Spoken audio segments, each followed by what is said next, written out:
commencer la Torah Resh Mem Zayin 247. C'est une petite Torah.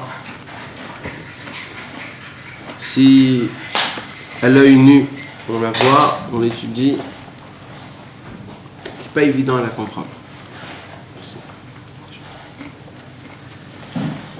Pas toujours on arrive à voir le sujet où Rabbeinu voulait en nous parler. Malheureusement, on croit des fois, quand on ouvre le Likutei Moharan et qu'on passe surtout les petites Torot, on croit que des fois Rabbeinu il veut juste nous éclaircir quelque chose. Ou alors il veut juste nous faire montrer un petit chidouche, ou juste nous faire préciser un petit point ou quelque chose, mais en vérité c'est faux.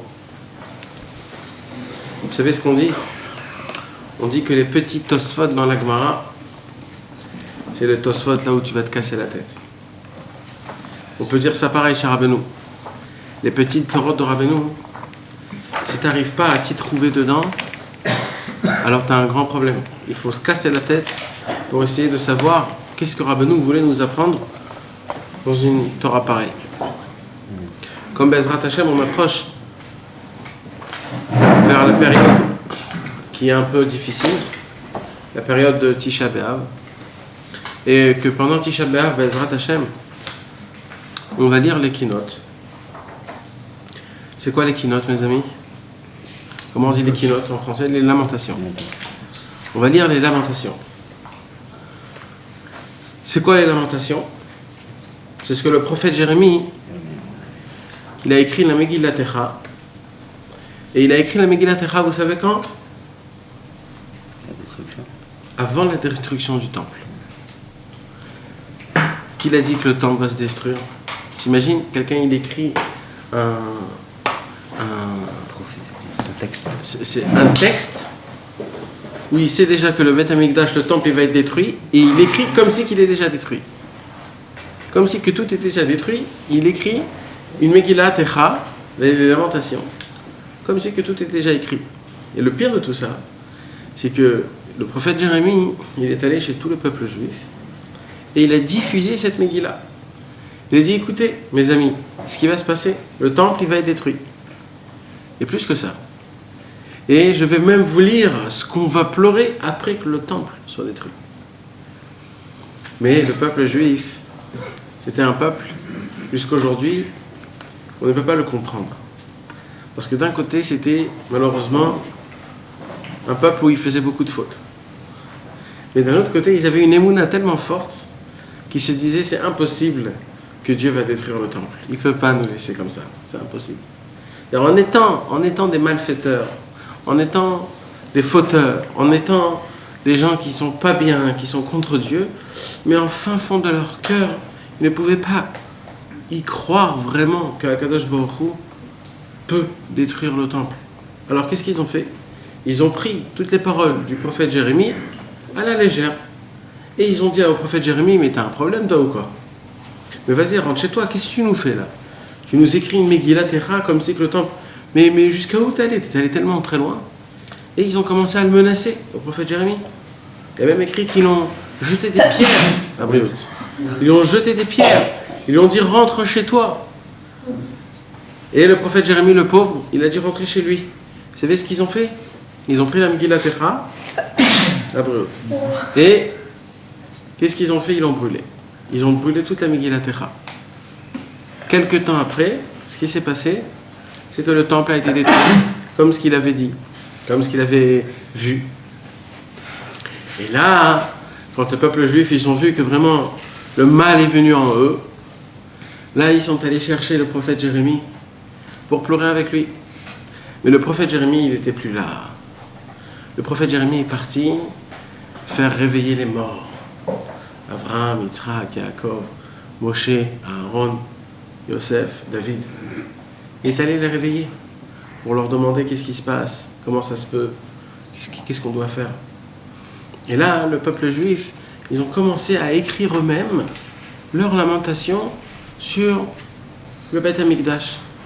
Et comme par hasard, ça a été quoi leur lamentation?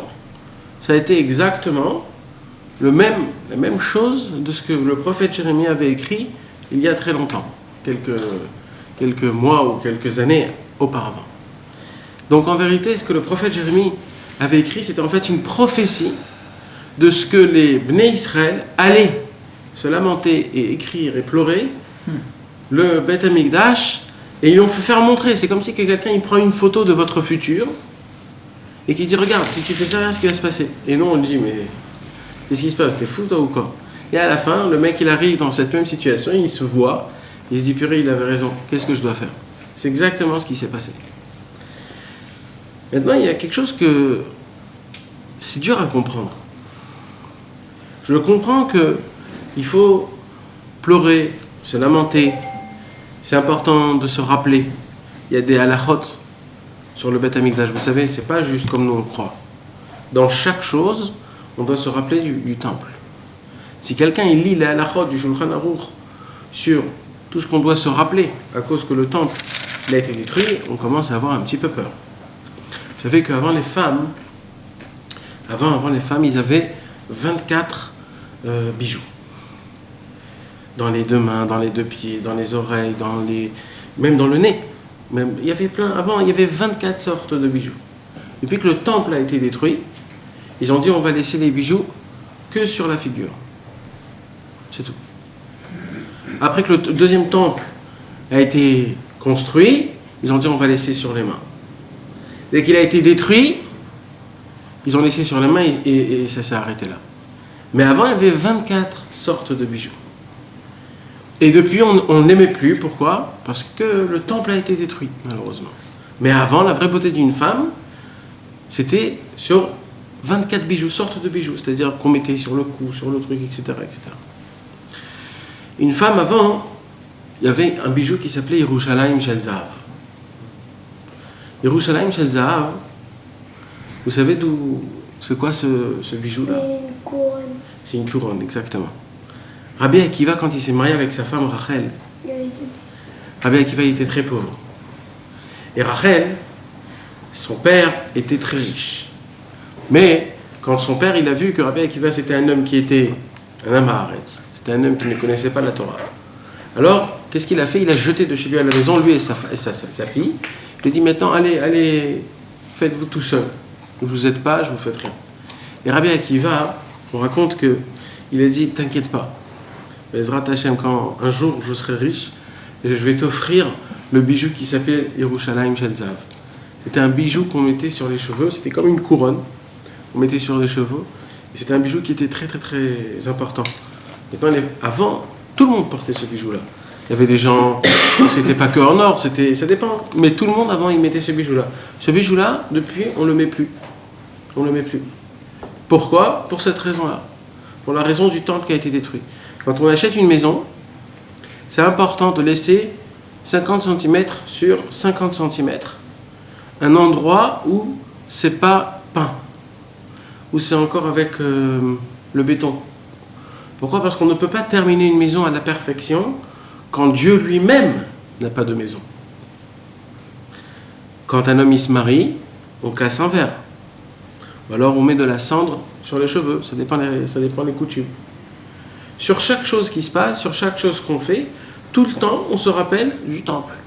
Pourquoi? Parce que tant que le temple a été détruit, la joie chez un homme, chez un juif, n'est pas parfaite. Alors ça, je peux comprendre toutes ces choses-là.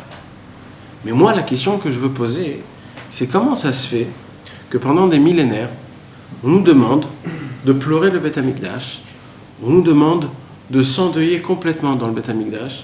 Le jour où Tisha B'Av vient, on doit enlever les chaussures, on ne doit pas se laver, pas s'habiller, on doit être pas bien, on doit s'asseoir par terre et on doit lire ce que le prophète Jérémie avait écrit il y a 2000 ans, 3000 ans.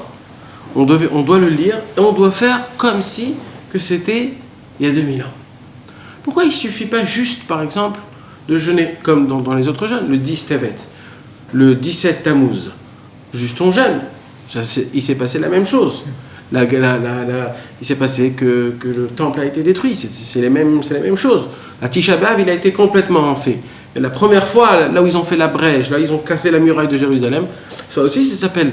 et là-bas, on ne s'assoit pas par terre, on n'enlève pas les chaussures, on ne se lamente pas. Comment ça se fait qu'à Tisha B'Av, il y a un truc spécial comme quoi on ne doit pas juste lire la Megillat Echa, on doit faire même des keynotes. On doit faire des keynotes. Vous savez ce que c'est des keynotes? Avant, à l'époque de la Gemara, on payait des femmes. Quand Chas v'Shalom, il y avait un mort dans la famille, alors on payait des femmes spéciales qui faisaient des pleurs, des gémissements, exactement. On les payait, c'était des femmes spéciales qui venaient, qui pleuraient, ils rentraient dans la maison, ils pleuraient, ils faisaient des cris. Comme aujourd'hui, on a des femmes qui font you you you you you quand il y a des joies. Il y avait des femmes avant que malheureusement dans les malheurs, ils faisaient des gémissements. Ces gémissements-là, ça s'appelle en hébreu des keynotes. En vérité, ce qu'un homme il doit faire à Tisha B'Av, c'est pas juste s'asseoir par terre et juste lire avec les tamim ou alors avec le nigun qu'ils aiment, etc., etc. Ça devient aujourd'hui un petit kiff quand tu entends, il y a un chanteur qui vient et qui fait avec tout ce qu'il faut. En vérité, les keynotes, normalement, ça doit se faire en pleurant. Ça doit se faire avec juste une bougie allumée, pas avec la lumière. Il y a une halakha comme ça.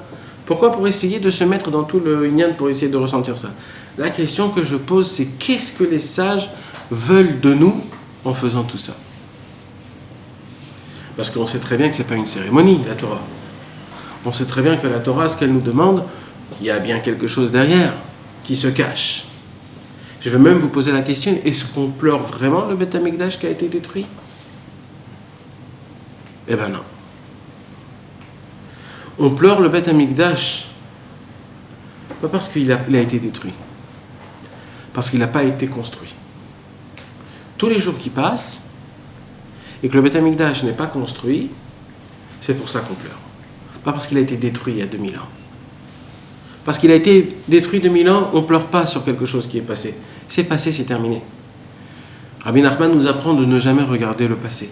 Le passé, il est mort. Il faut toujours regarder en avant. Alors, qu'est-ce qui se passe à Tisha B'Av? À Tisha B'Av, on pleure. Pourquoi le Beth Amikdash n'a pas encore été construit? C'est qu'il y a un problème aujourd'hui, actuellement. C'est quoi ce problème-là? C'est un problème qui s'appelle moi. Puisqu'on fonctionne d'après l'actualité. D'accord? Le Beth Amikdash, normalement, il doit se reproduire. C'est comme ça que c'est écrit dans la Bible. Dans le prophète Haggai, il dit, même Tzfania, comme quoi le Beth Amikdash, après la deuxième destruction, à la troisième fois, elle doit venir vite fait, comme ça il dit. Comme ça c'est écrit. Mais on voit qu'il y a 2000 ans qui est passé presque. Presque 2000 ans est passé, le Beth Amikdash n'a pas été construit. Donc il y a un problème. C'est qui le problème? C'est nous. Et c'est ça, sur ça qu'il faut pleurer à Tisha B'Av. Et c'est sur ça qu'on pleure à Hatzot. Et c'est sur ça qu'on pleure à Hatzot, c'est encore plus haut que ça. À Hatzot, c'est plus haut. On ne va pas parler de ça maintenant, mais c'est encore plus haut. En vérité, chacun il a un petit Beth Amikdash en soi-même. Son Beth Amikdash, c'est son cerveau. C'est le cerveau. Quand un homme il arrive à remettre son cerveau comme il faut, de le remplir avec des bonnes choses, de savoir s'annuler au tzadikim authentique, grâce à ça, il reconstruit son Beth Amikdash. En vérité, qu'est-ce qui construit le Beth Amikdash? C'est le tzadik. Comment il construit le Beth Amikdash? En te perfectionnant dans ta connaissance.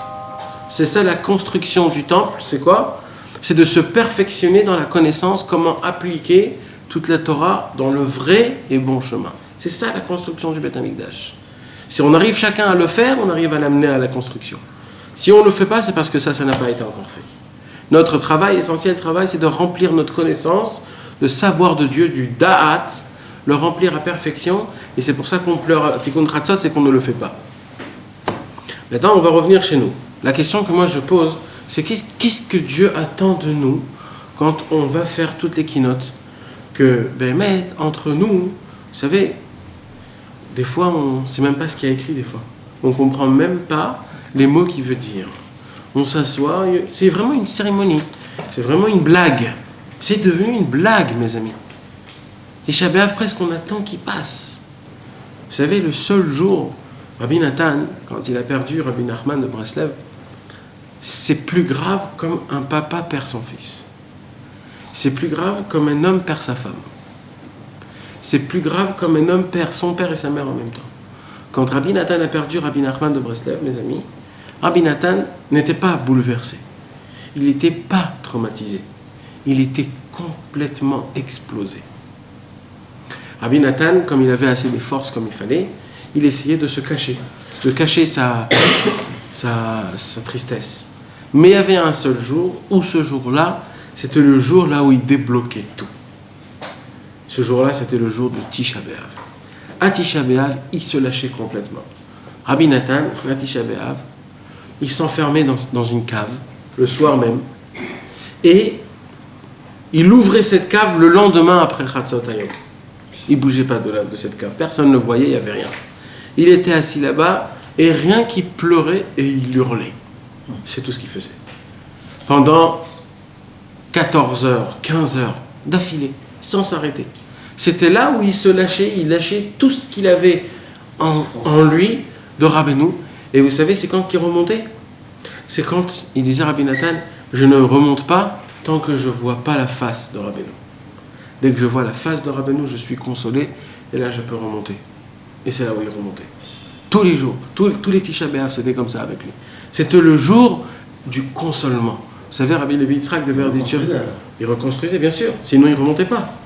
Rabbi Levi Yitzhak de Berdichov, tous les Tisha B'Av, RF Tisha B'Av, il achetait un habit très très beau. Et il s'habillait avec cet habit-là.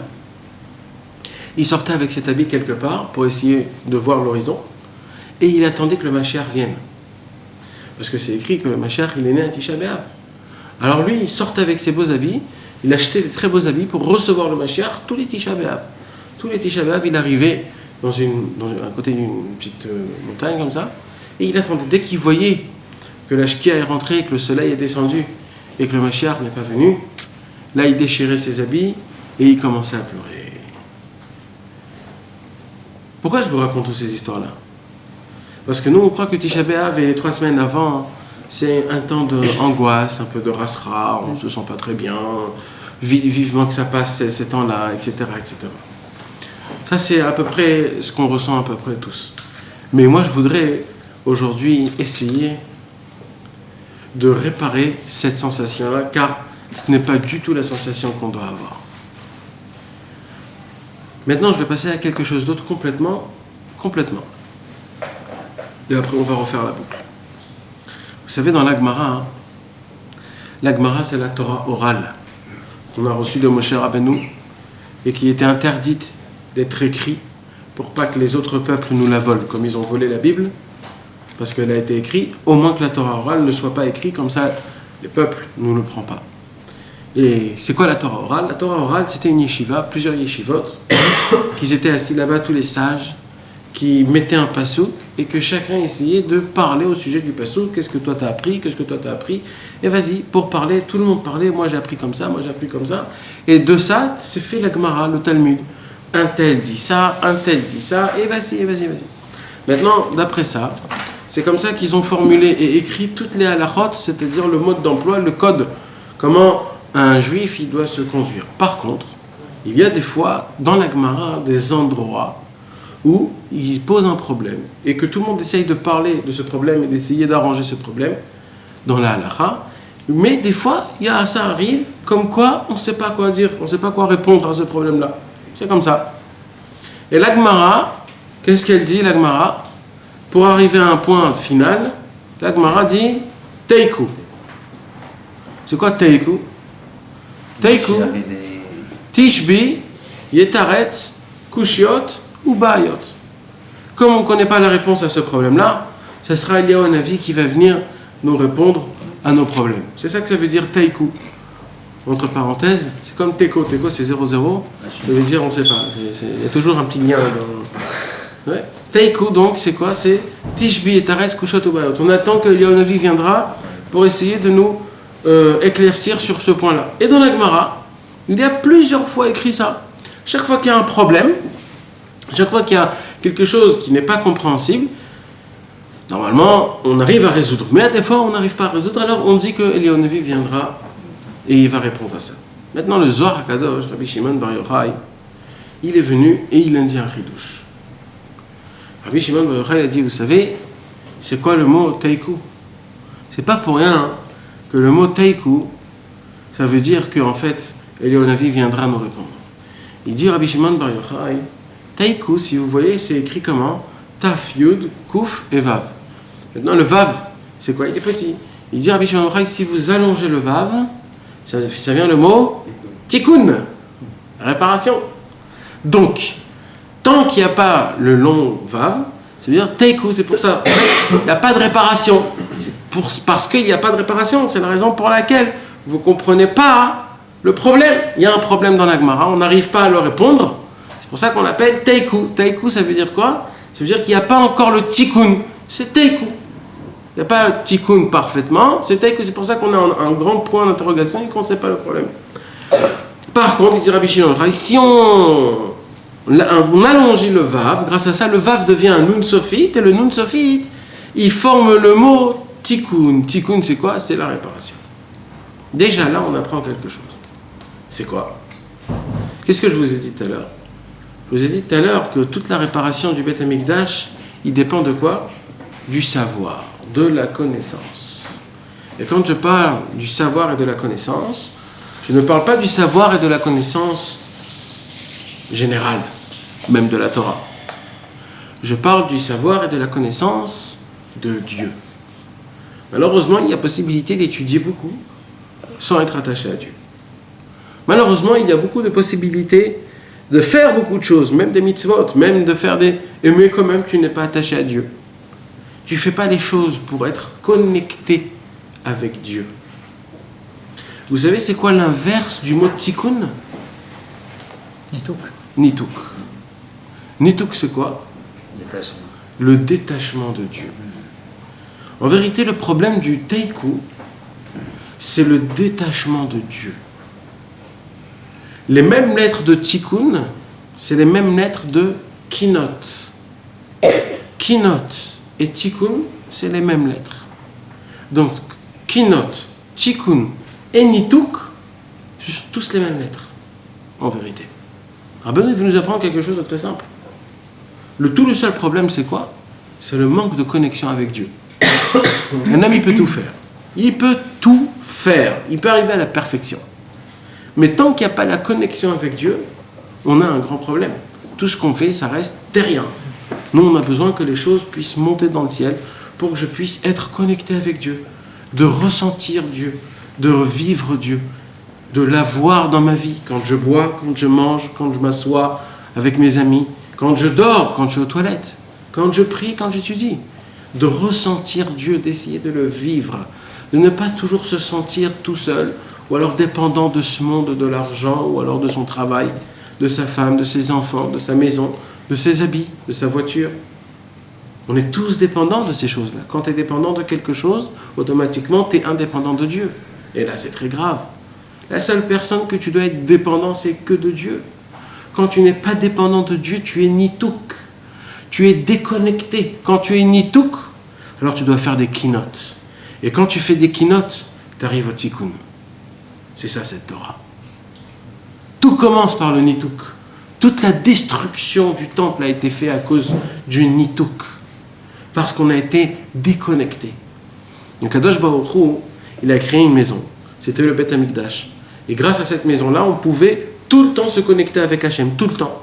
Alors vous savez ce qui se passe quand un enfant il grandit dans la richesse et quand avec tout ce qu'il a besoin, un enfant gâté, il arrive à un stade où il se dit je m'en fous de toi papa, vas-y tu me donnes, je m'en fous. Il commence à être un enfant gâté. On était devenus des enfants gâtés. C'est ça ce qu'on était devenus, des enfants gâtés. Akadosh Baruch Hu, il a dit pour que je puisse ramener mes enfants, il faut que je serre la boucle. Il faut que je leur fasse montrer comme quoi, pour se connecter avec moi, c'est pas très facile. Là, jusqu'aujourd'hui, ça fait 400 ans que quand vous avez envie, quand ça vous chante, vous venez, vous connectez.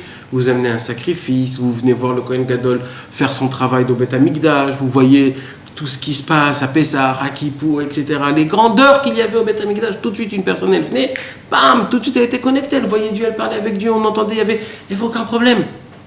Il a dit, je crois que vous êtes trop connectés, vous ne comprenez pas c'est quoi cette importance-là. Alors qu'est-ce que je vais faire? Je vais vous déconnecter. Je vais faire un nituk. Mais ce nituk-là, c'est le tikkun. Ça, c'est la deuxième version pour expliquer la Torah. La deuxième version pour expliquer la Torah, c'est qu'en vérité, le nituk, c'est-à-dire des fois la déconnexion, c'est pour être connecté. Parce que qu'est-ce qui s'est passé? En faisant cette destruction du temple, comme je vous ai raconté, tout de suite, ils sont allés chercher le prophète Jérémie. Pour faire quoi? Pour pleurer avec lui sur la destruction du temple. Là, d'un coup, tous les jeunes, toutes les personnes qui se croyaient connectées, qui se croyaient toujours avec Hachem, qui avaient des grandes connaissances, soi-disant, etc., d'un coup, ils ont compris combien ils sont loin de Dieu. D'un coup, ils ont compris combien Dieu était vraiment vital pour eux. D'un coup, tout est parti en une seule fois. Et là, ils sont venus pour se rechercher, pour se reconnecter. Mais Akadosh Baruch Hu, il a tellement aimé ça, que jusqu'aujourd'hui, ça n'a pas été construit. Pourquoi? Parce qu'on est toujours en mode de recherche pour se connecter. Et Akadosh Baruch Hu, il adore ça. Donc, si dans le ciel, Akadosh Baruch Hu, il adore ça, pourquoi Tisha B'Av on pleure? Puisque d'un côté, c'est quelque chose qui est bien. Positif. Écoutez bien la réponse, mes amis. C'est qu'on reste toujours dans le mode de Teiku. C'est quoi Teiku? On dit tout le temps, ouais, quand le Mashiach viendra, on attend que le Mashiach viendra pour qu'il arrange tout. On attend que le Mashiach viendra. Tishbi et Taretz Kushat Obod. Eliyahu va nous arranger tout. Attends, tu verras quand le Mashiach viendra. Et on se décharge en se disant, et là, quand il y a Teiku, c'est Mechusar Tikkun. Quand il y a Teiku, il n'y a pas du tout de réparation. Et on est très loin du Tikkun. On est très loin de la réparation. Pourquoi? Parce qu'on dépense. C'est comme les gens qui disent, on attend le Mashiach. On attend le Mashiach. Ça s'arrête là. C'est pas ça qu'il faut faire. Le Mashiach, il faut l'amener. Il ne faut pas l'attendre. Le Mashiach, ça fait très longtemps que lui, il a baissé les mains. Ça fait très longtemps qu'il a été désespéré. Ça fait très longtemps que tous les tzadikim lui ont dit, frérot, à qui, devant qui tu veux y aller? Qui tu veux? Qui? Viens, on va faire un tour. Viens, on va faire un tour en bas et on va voir le peuple que tu dois essayer de venir, de ramener. Vous savez, quand les tzadikim, ils ont dit les temps que Mashiach viendra, quand par exemple, ils ont dit sur Tachas en l'an 2000, vous vous rappelez? Ils ont beaucoup parlé comme quoi le Mashiach doit venir. Et vas-y, il y a eu plein de dates comme quoi le Mashiach devrait venir. Le Zohar HaKadosh lui-même, il donne des dates que le Mashiach, en l'année Taf Kuf Tzadik, en l'année Taf Resh, en l'année Taf. Il y avait plein de dates. Qu'est-ce que vous croyez? Que c'était faux? Quand il y a des grands tzadikim qui disent demain, il va venir le Mashiach tant, etc. Qu'est-ce que vous croyez? Qu'ils se plantaient? Ils ne se plantaient pas du tout. C'était des temps où vraiment le Mashiach devait venir. Mais qu'est-ce qui s'est passé? Le Mashiach est venu, il a vu la face de la génération, il s'est dit, écoute, j'ai pas envie de me casser la tête avec eux, ils vont me déchirer. Je préfère remonter en haut, on attendra. Vous imaginez si le Mashiach il vient aujourd'hui, actuellement? Les mecs, ils sont en plein travail, ils ont de l'argent à faire. Tu peux pas revenir dans un mois, j'ai besoin de faire un grand coup, après tu reviens. C'est ça, aujourd'hui c'est ça. Presque ils nous embêtent. Presque, on est en plein milieu du travail, là, qu'est-ce que tu viens nous casser? Non. Le Mashiach, il dit, bon, écoutez, si c'est comme ça, je vais revenir à une autre temps. C'est un peu ce qu'on lui dit, mes amis. C'est vraiment un peu ce qu'on lui dit. Nous, en faisant ce qu'on fait. Donc, par exemple, des fois, d'accord, je vais donner un petit exemple.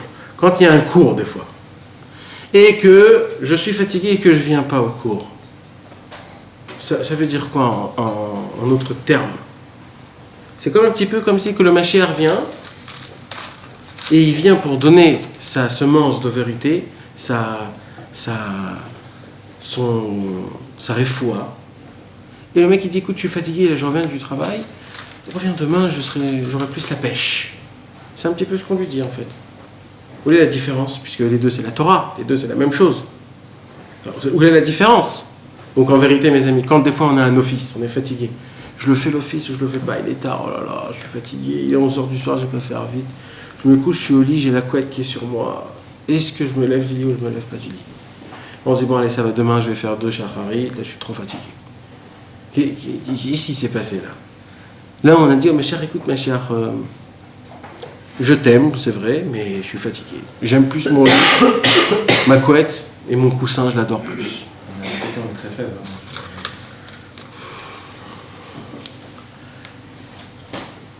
On est très faible. On croit qu'on est très faible. Ouais, on a aussi de la force. On croit qu'on est très faible. Tu sais pourquoi? Parce que quand on était jeune, là on avait une force, frérot, où tu pouvais tenir dans des boîtes de nuit, dans des choses, ou même dans l'argent, quand tu sais que tu dois travailler, temps, etc., etc. Là d'un coup tu trouves une force que tu te dis, mais donne-moi 1% dans ma prière. 1%. Alors on peut pas dire qu'on est, on peut pas dire qu'on est faible. Si on veut, on a. Donc c'est quoi tout ça, mes amis? C'est quoi ce problème? C'est pas quelque chose que je vous reproche, parce que même moi je suis dans ce problème-là. C'est quoi en fait? Pourquoi on a ce problème-là? Pourquoi? Parce qu'en vérité, si on regarde dans le fin fond de nous, on n'est pas comme ça. Dans le fin fond de nous tous, on n'est pas comme ça. On a une flamme. On a une flamme qui veut faire quelque chose. On a une flamme qui veut combattre. On a une flamme qui veut que les choses aillent comme il faut. Donc, comment ça se fait que se passe des choses comme ça? Comment on est des gens aussi fainéants qu'on ne veut pas avancer, etc. Comment ça se fait? Il y a un seul problème. Un seul problème. C'est qu'on n'est pas attaché à Kadosh Baruch Hu vraiment. On n'a pas l'audace d'être connecté avec Hachem. On est menutak. On est un nituk. Nituk, c'est l'inverse du mot tikkun. Vous savez ce qu'il dit Rabbeinu? Qu'est-ce qu'il faut faire pour essayer d'être toujours attaché à Dieu? Essayer d'être toujours connecté avec Dieu. Vous savez ce que c'est connecté? Connecté, c'est pas comme le téléphone que des fois j'ai le réseau, des fois j'ai pas le réseau. Connecté, c'est quand j'ai pris la prise et je l'ai branché. Alors là, je suis connecté. Là, il n'y a pas réseau par réseau. Là, je suis attaché à la prise. Là, le courant, il passe. Par contre, nous, des fois, on est en mode téléphone, comme quoi, des fois, il y a du réseau, des fois, il n'y a pas de réseau. Quand je rentre dans les synagogues, il y a le réseau. 2 minutes après, il n'y a plus de réseau. Quand je ressors, je me rappelle que j'étais dans une synagogue, il y a le réseau qui revient. Et bien, c'est ainsi de suite. Le réseau, 3 barres, 4 barres, 1 barre, des fois, il n'y a plus rien. Nous, ce qu'on nous demande, on nous demande une chose qui est très simple. Il faut être connecté directement, que le courant puisse passer. Il dit, Rabbeinu, comment on fait ça? Comment on fait? Il dit, Rabbeinu, c'est très simple. La différence entre le tikkun et l'équinote, c'est quoi? C'est un nun normal et un nun sophite. Le tikkun, le nun, il se situe à la fin. C'est un nun sophite. Et l'équinote, qu'est-ce qu'on a fait? On a pris le nun, on l'a mis au milieu. Mais c'est un nun qui est normal. C'est-à-dire, c'est comme un nun. Okay? Maintenant, ce nun-là, il est quoi? Il se brise. Ça veut dire quoi? Il est prêt à se plier. Il est prêt à se, comment on dit? Courber. À se courber. C'est ça le nun. Il dit, Rabbeinu, on a besoin d'une seule chose. Une seule chose. Vous savez pourquoi on met la kippa, mes amis? Très simple. Pour se rappeler qu'il y a quelqu'un au-dessus de toi. C'est tout. Il y a quelque chose qui doit m'embêter quand j'enlève la kippa. Je me sens tout nu. Quand je mets la kippa, je sens qu'il y a quelqu'un au-dessus de moi. Il dit là, Rabbeinu, tu veux vraiment ressentir Dieu? Imagine-toi que on pose sur tes épaules et qu'il y a quelqu'un qui se situe sur tes épaules jusqu'à que tu te courbes. Quand tu arrives à être un homme comme ça, d'avoir de l'humilité, de savoir s'annuler à ce que Dieu y fait, un homme comme ça est connecté. Et ça, c'est la réparation pour tout. Et il dit comme ça, Rabbeinu Akadosh, il dit, c'est un Zohar Mefourash. Rabbeinu, il rapporte ce Zohar-là dans la Torah. Il dit comme quoi le Mashiach, en vérité, il viendra que quand un peuple sera, qu'il aura un hol au-dessus de lui. C'est quoi un hol? C'est une... Comment? Un joug. Un joug. Un joug sur quelque chose qui se situe sur toi, comme quoi il te... Il y a un truc qui se pose. Vous savez pourquoi on n'a pas le droit de... Il y a écrit qu'on n'a pas le droit de marcher avec la tête haute, d'avoir une poitrine ouverte comme ça. Pourquoi? Il y a écrit Keilu dochek raglé ashrina. Tout homme qui marche avec avec un torse et voilà, qu'il a écrit, alors il y a écrit que c'est comme si, comme quoi, c'est comme si qui pousse les pieds de la shrina. C'est pas celui qui faute. C'est pas celui qui faute en sol dans une pièce. Non, Aoler Bekomas Kufa, Keilu Dochek Ragle Ashrina. Comme ça, il est écrit. Celui qui marche avec une tête qui est haute, alors il pousse les pieds de la Shrina. Alors tous les Mefarshim, ils posent. Ça veut dire quoi ça? Ça veut dire quoi de pousser les pieds de la Shrina? C'est quoi ce. Alors ils disent quelque chose de super beau. Ils disent, c'est écrit que la Shrina, elle est toujours au-dessus de la tête de l'homme. Alors quand tu marches haut, tu pousses la Shrina qui est au-dessus de toi. Donc c'est pour ça que quand on marche haut, ça veut dire quoi cette parole-là? C'est exactement ce qu'on est en train d'étudier. Si tu sais baisser ta tête, je parle théoriquement, si un homme il sait se courber, théoriquement, dans tout ce qui se passe dans le monde, en sachant qu'il y a un roi qui fait tout, un homme comme ça, il est metoukan. C'est un homme qui a la réparation. Par contre, un homme qui croit que tout a sa pouvoir, un homme qui croit que s'il se passe quelque chose, oh purée, c'était à cause de moi, et si j'aurais fait ça, ça ne serait pas passé, etc., etc., et qui croit soi-disant arranger ses problèmes en se disant, si j'aurais pas fait ça, un homme comme ça, il est menoutak. Un homme comme ça, il doit faire des keynotes. Et c'est la seule raison pour laquelle on doit s'asseoir à faire des keynotes. Pourquoi? Parce qu'on ne peut pas connecter. Keynote, connecter, le même mot. Pareil, c'est ça. On est déconnecté, c'est la seule raison pour laquelle on doit faire les keynotes. Car, il faut savoir une chose. Vous savez, il y a un minag qui est très important.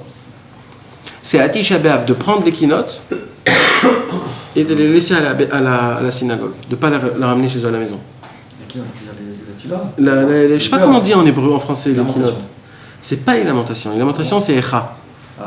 Echa, c'est les lamentations. Mais il y a les keynotes. Comment on dit les keynotes? Il n'y a pas un mot. Pas chez les Sfarad. Ah, si, il y a chez les Sfarad. Bien sûr qu'il y a. Ouais, c'est les trucs qu'on lit, là. Je sais pas comment on dit ça en français. Mais c'est une sorte de lamentation. Et pourquoi il y a cette coutume-là? Parce qu'on se dit, après qu'on a fait les keynotes, on n'a plus besoin, c'est terminé, on est metoukan. Ça y est, terminé. Donc on laisse le livre à la synagogue. On se dit, ça y est, on est débarrassé, on a compris. Je vais vous raconter une autre chose. Vous savez, Rabbi Nachman de Breslev était très, très contre les docteurs et les... Philosophe. Non, ce qui donne les docteurs, c'est quoi? Les médicaments. Rabbi Nachman de Breslev était très contre les docteurs et les médicaments. Rabbi Nachman, il disait comme quoi c'est des gens qui peuvent faire que du mal, qui empestent, qui tuent, et qui ont de l'effronterie de te dire comme quoi ce qui va se passer avec ton sort. Les plaintes. Le Rambam, il était docteur. Hein? Le Rambam, il était docteur. Ouais. Le docteur de la Torah, c'est différent. Il parlait des docteurs de sa génération. Ils sont pas forcément un tour à tout. Pas du tout. Il y avait le Ramban aussi qui était contre les docteurs.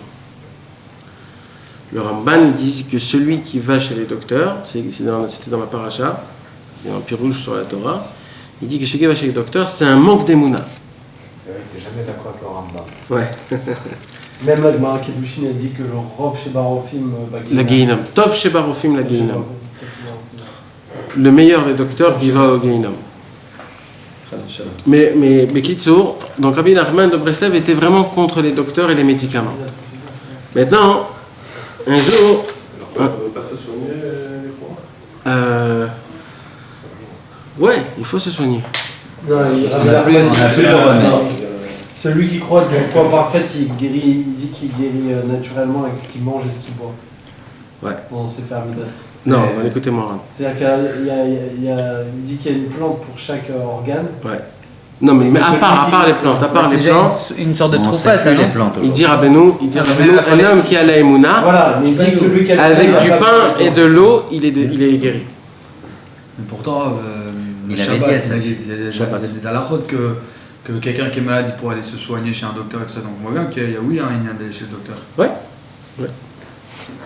Mais la majorité des problèmes, le docteur ne peut pas arranger. Surtout qu'aujourd'hui, les docteurs, ils ont pris la place de Dieu en disant à quelqu'un, il te reste 3 mois. Ça, c'est pas son travail. Le travail d'un docteur, c'est de guérir, pas de dire son sort. Tu veux dire quoi? Non, je dis juste, en tout cas à la source. C'est quoi la source? Non, le médecin, il ne peut pas arranger à la source. C'est ça. Mais c'est partie de notre travail, de notre devoir d'aller voir le médecin. Puisqu'on ne peut pas, puisqu'on n'est pas capable de se soigner tout seul. Quand on a, Comment il a fait Adam Arishon quand il était malade? C'était Adam Arishon. Et comment il a fait Avraham Avinu quand il était Pareil, malade? la même réponse. Alors nous aussi, on est pareil. Ah bah non, on n'est pas pareil. Pourquoi on n'est pas pareil? Pourquoi? Parce que, enfin, moi, personnellement, je ne pense pas avoir... C'est parce pouvoir qu'on... guérir ou faire guérir. C'est parce qu'on ne croit pas en Dieu, comme eux, ils ont cru en Dieu. Toi, la différence entre toi et... Mais on ne va pas rentrer dans ça parce qu'on peut parler de ça des heures et des heures. Non, mais c'est ça. Mais il faut changer complètement le système du cerveau, on ne peut pas le changer en 2 minutes comme ça. Nathan, juste un point. La vision de Rabbi Nachman et de la Gemara sur la médecine, Ouais. c'était pas à l'époque, les médecins c'était peut-être plus des charlatans qu'aujourd'hui. Peut-être qu'aujourd'hui, la science elle a un peu progressé et la médecine elle est plus avancée. À l'époque, peut-être qu'ils donnaient. Rabbeinu n'a pas dit que ce sont... Rabbeinu, ça c'est en plus qu'il a dit que ce sont des charlatans. Rabbeinu, il a parlé au sujet des docteurs, comme quoi le docteur aujourd'hui c'est un mini-dieu. Et que quand tu as un problème, au lieu de parler avec Hachem, tu vas tout de suite chez le docteur, tu oublies complètement Hachem. Et que à la pointe départ, tout le problème qui t'est arrivé, ta maladie, c'est en fait Dieu qui te l'a emmené pour quelque chose. Maintenant, quand tu vas chez le docteur, en fait, tu dis à Hachem, Hachem, tu m'as enlevé, je m'en fous de toi, je vais chez le docteur, je vais m'arranger mon problème. Donc je base Dieu et... Ça dépend comment tu vas chez le docteur. La majorité des gens, quand ils ont un problème, ils vont tout de suite chez le docteur. Et après, on prie Dieu. Okay. Ah, ça, c'est un problème. Quand un homme il a mal à la tête, qu'est-ce qu'il fait la première chose? Vite, il va chercher un Doliprane. Pourquoi il n'y a pas un petit un millième de seconde en pensant oh Hachem, peut-être j'ai eu des mauvaises pensées, je te demande pardon. Et après tu vas prendre ton Doliprane. Si ça serait comme ça, il n'y aurait aucun problème. Le problème c'est quoi? C'est que vraiment, on dépend de la guérison d'un docteur. Il dit Rabbi Nachman, le système aujourd'hui des docteurs, c'est quoi? Ça part d'ailleurs quand tu penses comme ça. C'est le système des docteurs, c'est de réparer ton problème, mais en créant un autre problème quelque part d'autre. Tout le temps. C'est comme ça qu'il dit Rabbeinu, c'est comme ça qu'aujourd'hui ça se passe. Donc il y a toujours un vrai problème, mais on ne va pas parler de ça. Moi, je voulais parler de ça parce que je voulais vous dire quelque chose d'autre par rapport à notre Torah. Un jour, quelqu'un est venu chez Rabbi Nathan. Et il a dit à Rabbi Nathan, j'avais un problème. Je suis allé chez le docteur. J'ai pris le cachet. Et le problème est parti. Alors, vous savez ce qu'il a dit Rabbi Nathan? Il a dit Rabbi Nathan comme ça. Il a dit, je vais te dire tout. Quand tu as pris le cachet, tu t'es créé en toi une nouvelle maladie, une plus grande que ce que tu avais. Oh. Et dans le ciel, ils se sont dit, oi, oi, oi. Lui, on lui a fait une petite maladie pour qu'il se réveille. Il est allé chez le docteur, il s'est encore plus tué. Alors on a de la pitié pour lui, alors on va tout lui enlever. Et c'est comme ça que ça marche à tous les coups. Tout le temps.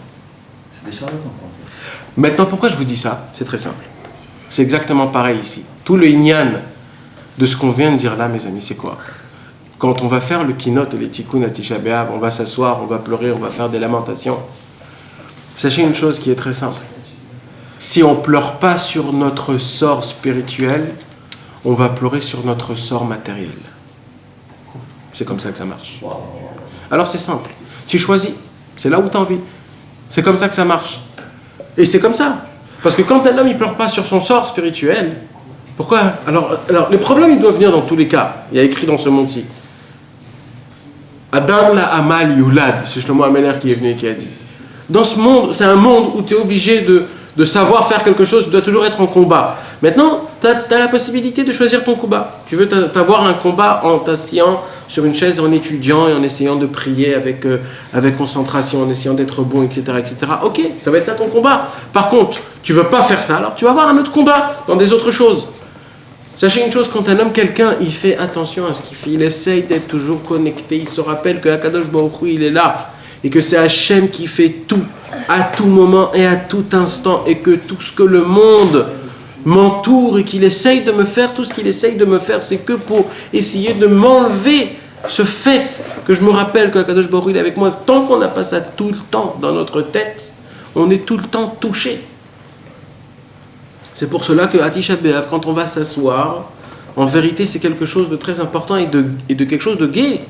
C'est une joie que maintenant on prend avec volonté, on s'assoit par terre et là on va commencer à pleurer sur notre sort.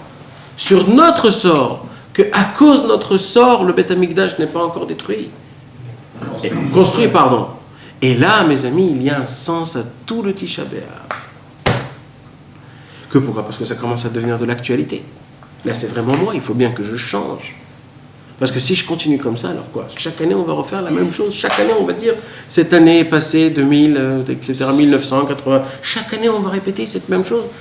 C'est devenu, qu'est-ce qui va dire, c'est quoi l'année, qui se rappelle, c'est combien, etc. Mais oh, et où on est? Mais jusqu'à quand? Il faut bien un jour que ça se termine, ça. Vous voulez qu'on laisse à nos enfants ce monde-là qui est en train de se démolir de petit à petit? Et si nous, on tient, comment nos enfants vont tenir?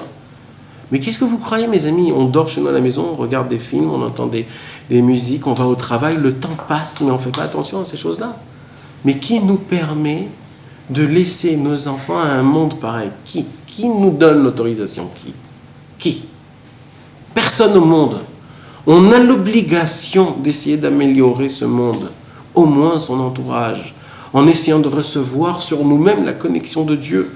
Sachez une chose, il suffit qu'une seule personne y pense.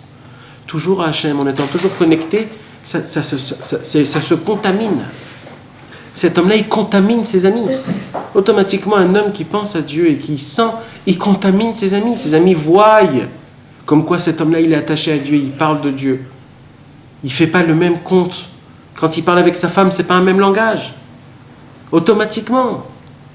Donc, on n'a pas le droit nous-mêmes de se laisser aller en se disant « Ouais, Mashiach reviendra, Teikou ». On n'a pas le droit de dire ça.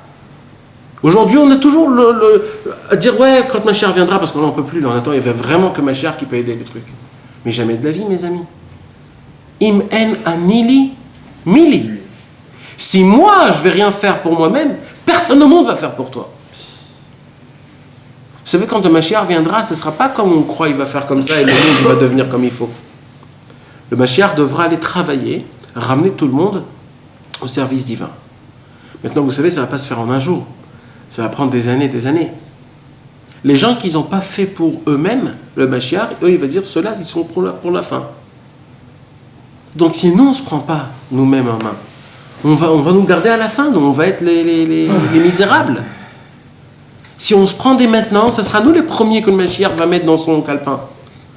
Alors c'est pour ça qu'il faut se réveiller. Donc, Akadosh Baruch Hu nous a donné Baruch Hashem des temps comme ça, comme par exemple Tisha B'Av. Au lieu que ça devienne une angoisse, au lieu que ça devienne quelque chose que on doit maintenant l'apprécier chaque seconde, car ce jour-là, pendant 24 heures, on a une possibilité de penser à notre sort et en s'asseyant par terre, en se disant voilà, je m'assois par terre parce que j'ai fait tout ce que j'ai fait. Je suis un homme qui n'est pas vif. Je n'ai pas la force de rentrer à la guerre et en combattant le vrai Yetzirah qui est en moi. Je ne parle pas des Yetzirah des péchés. Je parle de celui qui est enfoui en moi complètement, celui qui me refroidit. Il me refroidit pour étudier, il me refroidit pour prier, il me refroidit pour danser, il me refroidit pour avoir de la vitalité quand je suis à Shabbat à table, quand je mange, etc. Il me refroidit à tout ce qui est spirituel. Je parle de ça. Un homme, quand il s'assoit par terre et qui dit Hachem, je m'assois par terre pour ça. Un homme comme ça, frérot, après Tisha B'Av, il est metoukan, il est réparé. Car les kinot, il a rendu tikkun. Il apprend les mots kinot et il a rendu le mot tikkun. Alors maintenant, on va voir cette Torah dedans. Ita bazohar HaKadosh. C'est écrit dans le Zohar, chez Teiku Anemar Bashas, toutes les fois où il y a écrit Teiku, on a expliqué c'est quoi Teiku. Teiku, c'est quand il y a un problème qu'on n'arrive pas à résoudre. Alors la Gemara, elle dit Teiku. Ça veut dire quoi? Ça veut dire que quand Eliyahu viendra, il va nous répondre à ce problème-là. Alors il dit comme ça, le Zohar, tous les endroits où il y a écrit Teiku, tous les endroits où la Gemara, elle nous dit on ne sait pas c'est quoi le tirouz, alors on dit Teiku. Ou Bechinat Mechosar Tikkun. En vérité, le Teiku, c'est quoi? C'est Chisaron Tikkun, c'est-à-dire c'est un manque de réparation. D'ailleurs, dans les lettres, la différence entre Teiku et Tikkun, c'est juste un petit trait du Vav qui devient Nun. Dehainu Shenersar Nun Shel Tikkun, c'est qu'il manque le Nun du Tikkun. Et quand il manque le Nun du Tikkun, ça fait Teiku. Là, c'est Teiku, Veda. Et sache, là, Rabbeinu, vous savez, quand il dit Da, c'est quand il prend cette Torah-là du monde de Hatzilut, le monde le plus haut.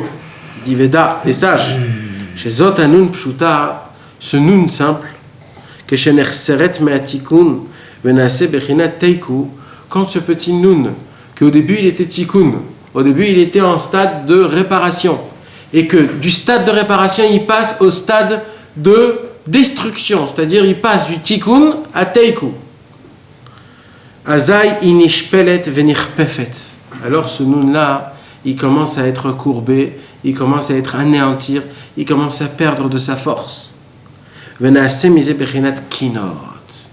Au début, il était au stade de tikkun. Au début, il y avait le stade où on était tous attachés à Dieu. Il y avait le Beth Amikdash, où on était tous attachés, tous connectés comme il faut.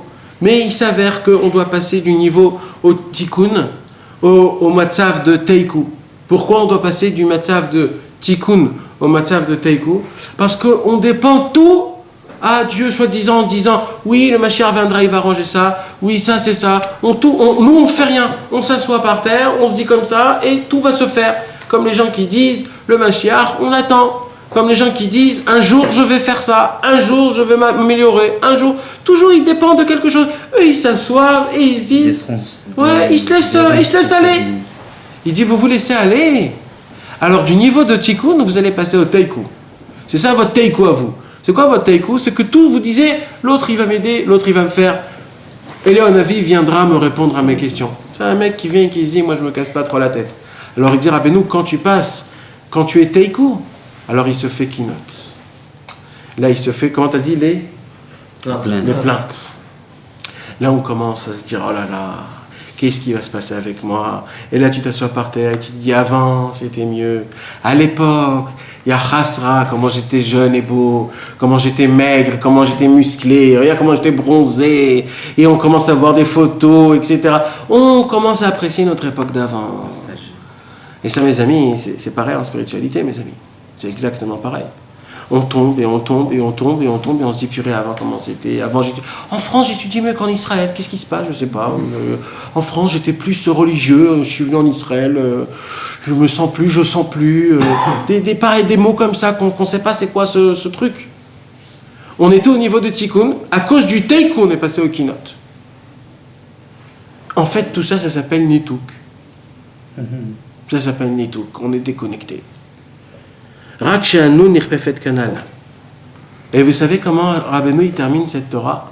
Toujours Rabbeinu il donne un super putsch. Là Rabbeinu il termine la Torah tout simplement. Hashem igalenu, que Dieu nous délivre. Veitapru akinot letikun veitaken ataiku. Que Dieu nous délivre, qu'il prend tous nos kinot, c'est-à-dire tous nos plaintes, et qu'il les rend en réparation, comme ça. Le teiku, c'est-à-dire tout mon laisser aller, il sera réparé. Alors on se décharge sur Dieu alors. Hein? On se décharge sur Dieu alors. Non, pas du tout. Toute cette Torah, elle a été dit à Tisha B'Av. Cette Torah-là, en fait, c'est quoi? C'est que il faut que tu aies compris que c'est toi qui te mets en stade de keynote, en fait. Donc, quand tu as compris ça, tu t'assois et tu dis je fais avec, tu répares toutes tes lamentations, toutes tes pleurs, toutes tes plaintes. C'est ça.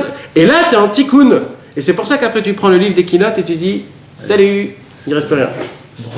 Je fais avec, ça veut dire quoi je fais avec? Je fais avec dans quel sens? Quand tu comprends que tu es arrivé dans un niveau de nituk, que tu es complètement déconnecté et qu'à cause de ça tu dois t'asseoir par terre en te disant je m'assois par terre à cause de moi, pas à cause de mes parents et mes grands-parents. Et à cause de Tisha B'Av, et à cause... C'est pas à cause de ça, c'est actualité, c'est aujourd'hui. Si le Beth Amikdash n'a pas été construit maintenant, c'est à cause de moi. Donc tu prends sur toi, tu dis je m'assois pour moi, c'est moi qui ai détruit le Beth Amikdash. À la Neila du jeûne, il faut prendre un petit... un nouveau départ, quoi. Bien sûr. T'es dans un tikkun. Mais pourquoi... Comme un kippur. Ouais. Naron, les keynotes, elles sont là pour nous reconnecter avec Hachem, Naron. Si j'ai compris, mais alors pourquoi non? C'est contradictoire un petit peu à l'esprit de Rabbi Nachman que non, la connexion avec Hachem elle se fait dans la simra, pas dans les keynotes. Alors, c'est vrai, t'as raison, Nachon.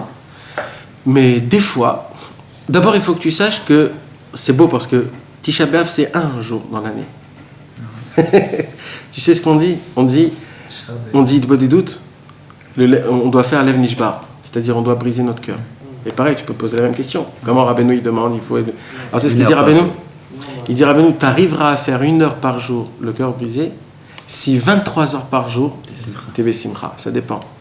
Il faut que tu sois toute l'année Bessimcha pour que tu puisses faire un bon Tisha B'Av. Et pareil, un bon Tisha B'Av, ça t'amène à une bonne année de Simcha. C'est comme ça. C'est un bon jour. Bien sûr, mais c'est pour ça, les gens ils croient que c'est une race rare. Il faut essayer de trouver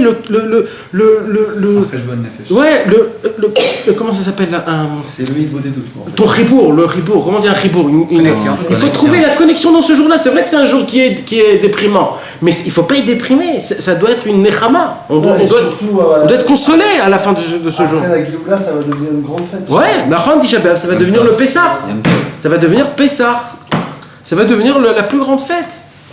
En vérité, le Tisha B'Av, c'est le temps unique où tu peux te connecter avec Hachem. Ce jour-là où tu dis Hachem, j'ai compris.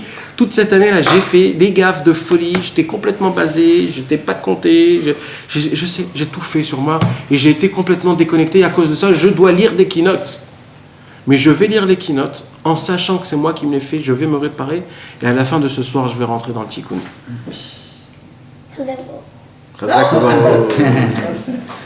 Que Dieu vous bénisse, mes amis, qu'on passe un bon jeûne, vite fait, bien fait, en pensant tout ce qu'il faut, Bezrat Hashem. Ouais, qu'on n'est pas à jeûner, Bezrat Hashem.